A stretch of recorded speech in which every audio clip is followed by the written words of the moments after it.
तो दोस्तों आज हम सीखेंगे पावर क्वेरी में रीनेम कैसे करते हैं। ठीक है, पावर बीआई क्लीनिंग हम सीखा था हमने लास्ट क्लास में।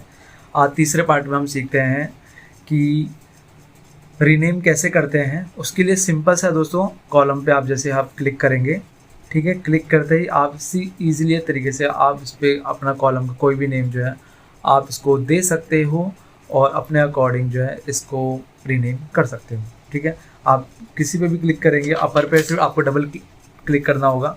ठीक है, डबल क्लिक करते ही आप उसका जो रीनेम जो है ईजी तरीके से आप कर सकते हैं। ठीक है, अब दोस्तों सबसे आप देख रहे हो दोस्तों ऑलरेडी राइट साइड में इसमें सारा शो हो रहा है कि आप क्या काम कर रहे हो क्या नहीं कर रहे हो। तो दोस्तों अब जो है एक इम्पॉर्टेंट आज हम जो सीखेंगे इसमें जो नल वैल्यूज से डीलिंग करना।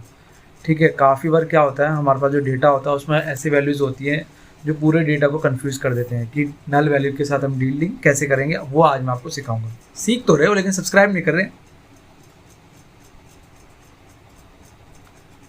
सब्सक्राइब कर दो। ठीक है, तो अब दोस्तों हम सीखेंगे कि नल वैल्यूज़ के साथ जो है डीलिंग कैसे करनी है और बहुत इंपॉर्टेंट है। ठीक है, तो उसके लिए आपको दोस्तों क्या करना है, सबसे पहले आपको डेटा को समझना पड़ेगा।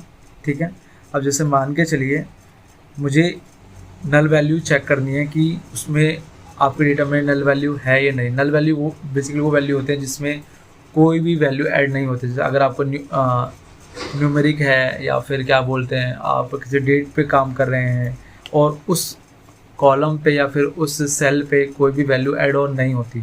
ठीक है, और या फिर अगर मैं मान के चलूँ ये जैसे सेल्स का डेटा है, ठीक है, इस पर मैं सेल्स पे डेटा में मैंने क्लिक करा, उसके बाद जो है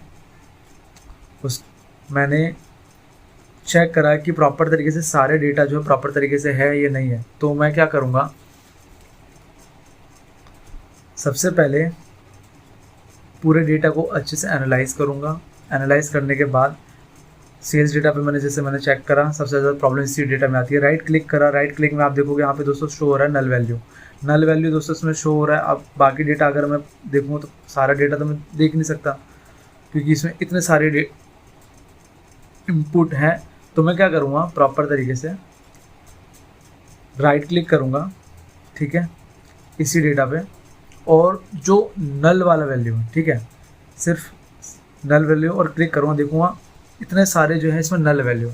अब दोस्तों यहाँ पे सबसे इम्पॉर्टेंट बात ये आती है कि आप नल की जगह क्या रिप्लेस वैल्यू करेंगे। मतलब जो नल डेटा उस पर लिखा हुआ है और आप देख रहे हो उसकी जगह आपको कुछ रिप्लेस करना पड़ेगा। ठीक है, रिप्लेस कैसे करोगे, उसके लिए दोस्तों आपको अपने हेड से या फिर आपको जो डेटा इंजीनियर हैं, ठीक है, उनसे आपको बात करनी पड़ेगी कि नल की जगह हमें रिप्लेस क्या वैल्यू डालनी है, कि इसकी जगह आपको 0 डालना है, 100 डालना है, या पर्टिकुलर आप जिस प्रोजेक्ट पे काम करें उन प्रोजेक्ट के आपको हेड से बात करनी पड़ेगी कि जो डेटा मिसिंग है या जो डेटा नहीं है उस डेटा की मिसिंग की जगह आपको क्या वैल्यू जो है पुट करनी है। बिकॉज ये सारी जिम्मेदारी आपकी है। अगर आपने सही तरीके से डेटा इनपुट नहीं करा उस वजह से बिज़नेस में बहुत बड़े बड़े लॉसेस होते हैं, क्योंकि आपके डेटा पर जो भी आप काम करते हो उसकी सारी जिम्मेदारी आपकी होती है। क्योंकि अगर डेटा में कोई भी इश्यूज़ आता है तो उसके बारे में आपको अपनी टीम से भी डिस्कशन करना पड़ेगा। क्योंकि अगर आपने डिस्कशन नहीं करा और आपने अपने अकॉर्डिंग कुछ भी वैल्यू रख दी तो उस वजह से आपका जो डेटा मॉडल पूरा ख़राब हो जाएगा, आपका डैशबोर्ड पूरा ख़राब हो जाएगा, जिस वजह से आपके बिज़नेस और आपकी जॉब को लेकर काफ़ी प्रॉब्लम्स आ सकती हैं। जैसे अगर आप देखो, मैं एक एग्जांपल दे रहा हूँ कि जैसे नल वैल्यू है और मुझे इसको रिप्लेस करना है 100 से।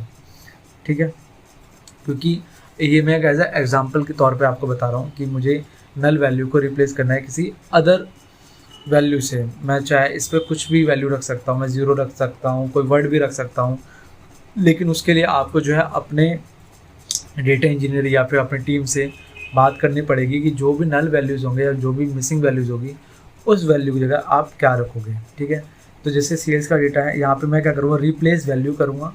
रिप्लेस वैल्यू में दोस्तों मुझे जो चेंजेस करना है नल वैल्यू से मुझे इसको रिप्लेस करना है। और मान के चलिए मैंने इसको 100 रखा और मैंने जैसे ही ओके करा तो आप देखेंगे दोस्तों जितने भी नल वैल्यूज़ हैं वो रिप्लेस हो चुके हैं सारे 100 से। आपको दोस्तों आप कहीं भी नल शो नहीं हो रहा होगा, आपको पूरी जगह जो है सिर्फ 100 ही शो हो रहा होगा, क्योंकि मैंने नल वैल्यू को रिप्लेस करा है 100 से।